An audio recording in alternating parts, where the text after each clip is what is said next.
Theryn, well, let's start here in Taiwan. The rumblings around the world because of tariffs is enormous.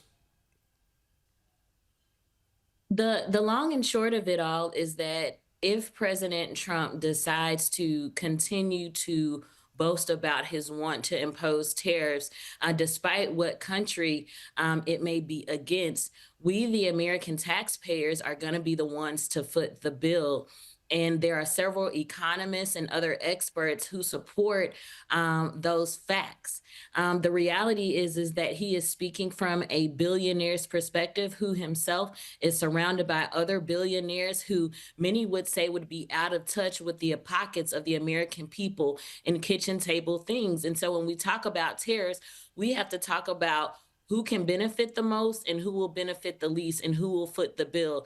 And it is by far a huge stretch to say that it will improve American outcomes, because in fact, it will hurt our pockets the most and the hardest and first. What about this relationship, Donald Trump and Elon Musk, that media conference in the Oval Office? I haven't seen anything quite like it in all my time. It's odd, to say the least, and very weird and highly unusual. But I think the moves at this current administration have been weird and highly unusual. So it's right in step with the administration and how they've been moving since just before inauguration of Trump's second term. But what I think is even more eerie about it is the ego in that room, and that Elon Musk's ego far outweighs that of President Trump's. And I'm not sure that that's going to bode for President Trump too well for too long. We saw him get a bit agitated when Elon Musk was hanging around Mar-a-Lago too long, shortly after the election, but just before inaugural activities.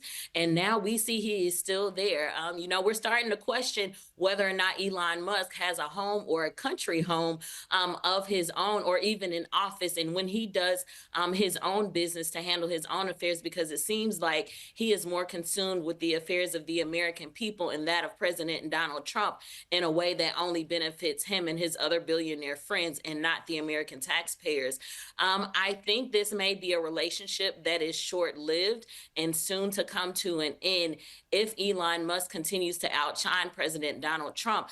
Because while many want to say that, yes, President Donald Trump did win this last election for the White House, we did not vote for Elon Musk. There were some who voted for Vice President Kamala Harris at the time. There were some who voted for the second time, President Donald Trump. But no one voted for Elon Musk. And the more he continues to outshine President Trump, the more agitated I fear he will be.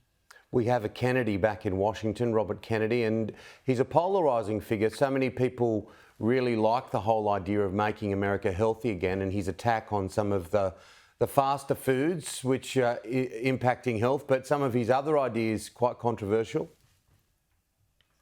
I think when we look at where America stands and what's in our foods, especially in comparison to other countries, there are things like dyes and all those fancy numbers and words that you see on the back of packaging about contents for foods that have been questionable for quite some time. But this isn't a new issue, and this isn't something that American government has tried to address just now.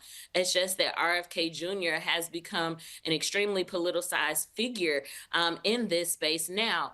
And I don't think people question what we have in foods and how that should be dealt with. I think people are more concerned with his anti-vax statements and stances on things.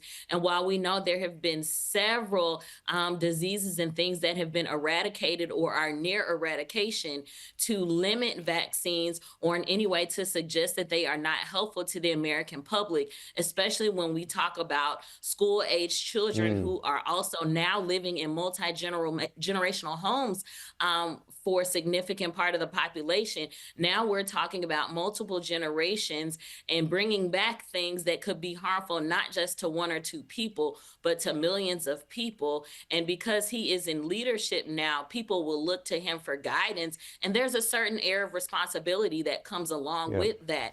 And so his anti-vaccine statements won't bode well if we start to see that formulate in policies that he pushes now that he is the new secretary as of yesterday. Just finally, Theryn, what about the Democrats?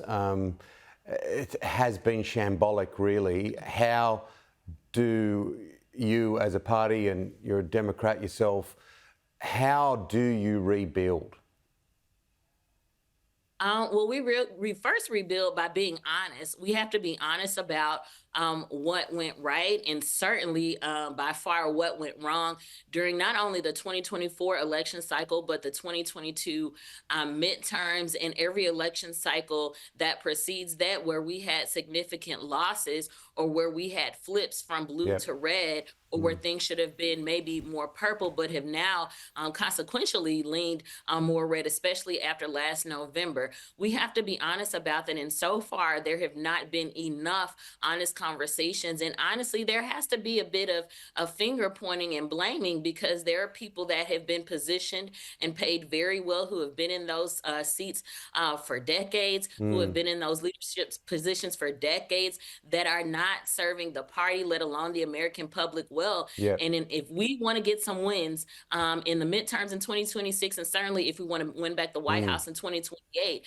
we have to get our senior leadership on the government side back together. We have to get our senior leadership on a forward, more progressive path within Yep. the DNC. And we have to put people around all of those folks to get it done. If not, we're going to be in a worse place off than we Yep. are now. But it It's a starts long, with being honest and being willing to reset and put the right people in yeah, places. it's a long road back. There's no question. Thank you, Theryn. I really appreciate you coming on the show. Thank you.